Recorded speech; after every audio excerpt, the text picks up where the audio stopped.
네, 북한이 2월 6일과 7일 양일간 최고인민회의 제14기 제6차 회의를 진행했습니다. 김정은 위원장은 불참했다고 하는데요.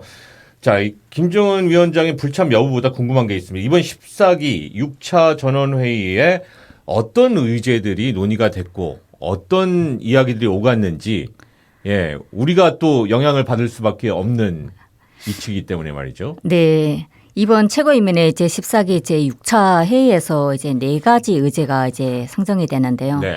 첫 번째로는 이제 지난해 2021년이죠. 그 지난해 사업 정년과 또 올해에 어떤 걸 해야 되는지 그런 과제 부분이 첫 번째로 돌아보기도 하고 그렇죠. 계획하기도 하고. 네. 예. 그리고 두 번째로는 지난해 국가 예산을 어디에다 어떻게 썼는지 아하. 그리고 올해 예산은 어떻게 적절하게 배치를 해야 되는지 이게 이제 두 번째 안건으로 우제로 이제 됐고요. 네. 세 번째는 북한이 육아법을 채택을 하게 육아법이요? 됩니다. 네. 어허. 이게 김정은 위원장이 들어서면서 이제 고아들에 대한 그 정책을 새롭게 한 것 같은데요. 아하. 그리고 네 번째 의제로는 해외 동포 권익 옹호법이라는 걸 이제 그래요? 의제로 예. 하고 있습니다. 네. 그래서 2021년에 대한 총화라든가 2022년에 대한 과제 이제 보고가 있었는데요.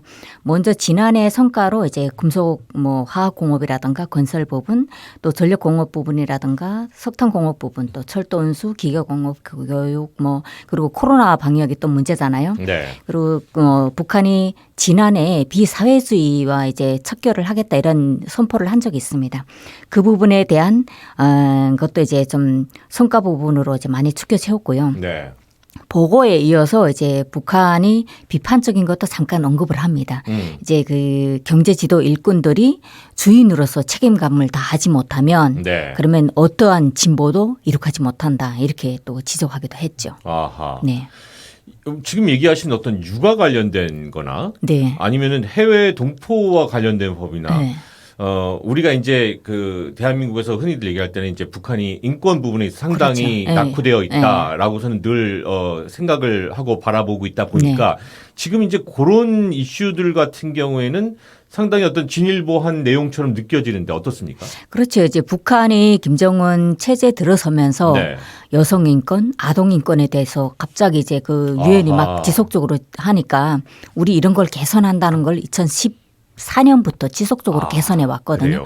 예. 저희가 조사하는 데서도 그 부분은 확실히 개선되고 있는 게 알립니다. 아, 그래요? 네. 그 이제 조사를 해봤을 때 느껴지는 부분들이 그렇죠. 실질적으로 있다. 다행인 일이고요. 그 북한의 연이은 미사일 발사 때문일지 이 한미일 3개국 외교장관과 북핵 수석 대표들이 오는 10일, 12일까지 하와이 호놀룰루에 모여서 북한 핵 미사일 문제를 논의한다.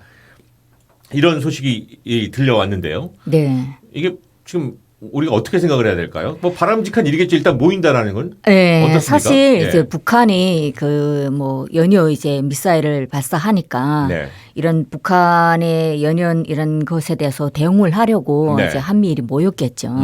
그런데 저는 사실 북한은 항상 대외적인 이런 그 협상 카드, 대화 카드로 미사일이나 핵 개발을 한다 이런 일각의 주장들도 있잖아요. 그렇죠. 예, 그렇지만 해도 북한으로서는 니네가 우리를 이렇게 압박하는데 북한으로서는 우리는 가만히 앉아 있으면 진짜 모서리처럼 당해야 되냐. 우리도 우리로서의 자각력을 키워야 된다는 게 북한의 주장입니다. 그렇죠. 북한 입장에서는 우리의 자위를 위해서는 네.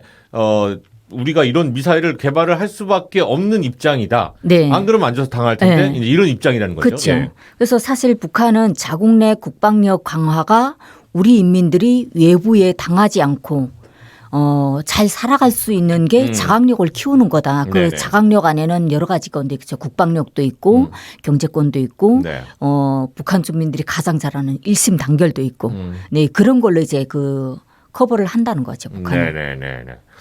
어쨌든 그 한미일 3개국 외교장관, 북핵 수석 대표들이 참가하는 3자 회동 이제 3국 회동이 논의되고 있는 문제가 북한의 핵실험과 미사일 발사 그리고 대북 제재 내용으로 이렇게 다 연결이 좀 될 것 같은데 이런 내용들 북한의 이번 그 3국 회동에 대해서 어떤 반응을 보일지 그리고 또 얼마나 적극적으로 같이 뭐라고 할까요?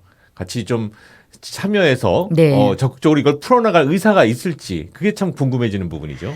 사실 네. 이제 그 뭐 미국이라든가 일본은 네. 북한이 이런 핵 미사일이 안보를 위협하는 거다. 네. 너네 이거 하지 말아라 이거잖아요. 근데 그것 때문에 아마 그 위협적인 행위니까 모여서 토론해서 북한을 압박하자든지 아니면 어떤 해결책을 갖자 이렇게 모이는 것 같은데 더구나 북한이 이번에 그 한 거는 미국에는 그 괌 미국 기지까지 이제 날아갈 수 있는 그걸 이제 했잖아요. 네네. 그러다 보니까 이제 그 아마 그걸 발사했을 때 북한의 주변국인 네. 러시아라든가 중국이 그래 뭐 미지근한 그런 태도를 보이니까 더 급급한 거죠. 그렇죠. 그러니까 이제 미국이나 일본으로서는 이렇게 핵 전문가들이 모여서 이거 대책을 논하자 이거잖아요.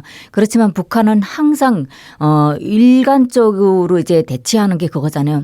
우리를 위협하는 그런 미국이라든가 추종 세력들이 우리나라를 위협하기 때문에 네. 우리는 그 위협을 막기 위해서 자국 인민을 보호하기 위해서 이거는 하고 해야 있는 된다는 것이다. 게 북한의 주장입니다. 네네. 그러니까 그런 걸 봐서는 아마도 북한 내부 주민 이번에 이 회의를 통해서 북한이 또 어떤 걸 내보낼 것이냐 하면 여전히 지난해와 같이 또 예전에 그 했던 것 같이 마찬가지로 그런 주장을 펼 것 같고요. 네. 그리고 그거에 대해서 정당하다는 걸 북한은 또 얘기를 할 것 같습니다. 네. 정당함을 또 주장할 것이고 네.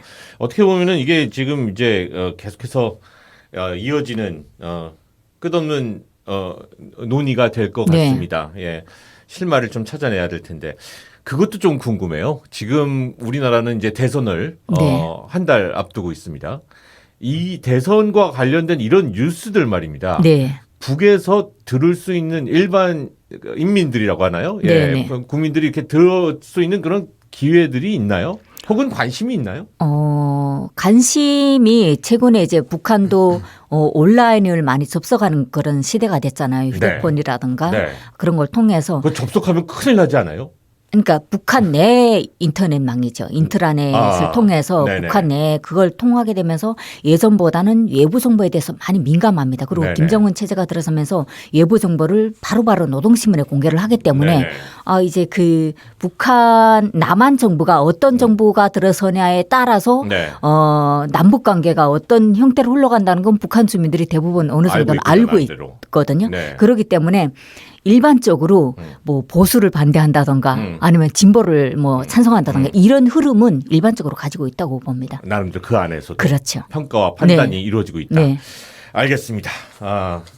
자, 북녘에 있는 동포들에 대한 이야기 그리고 북의 여러 가지 이슈들 강미진의 평화공감에서 또 만나봤습니다. 다음 주에 뵙겠습니다. 감사합니다.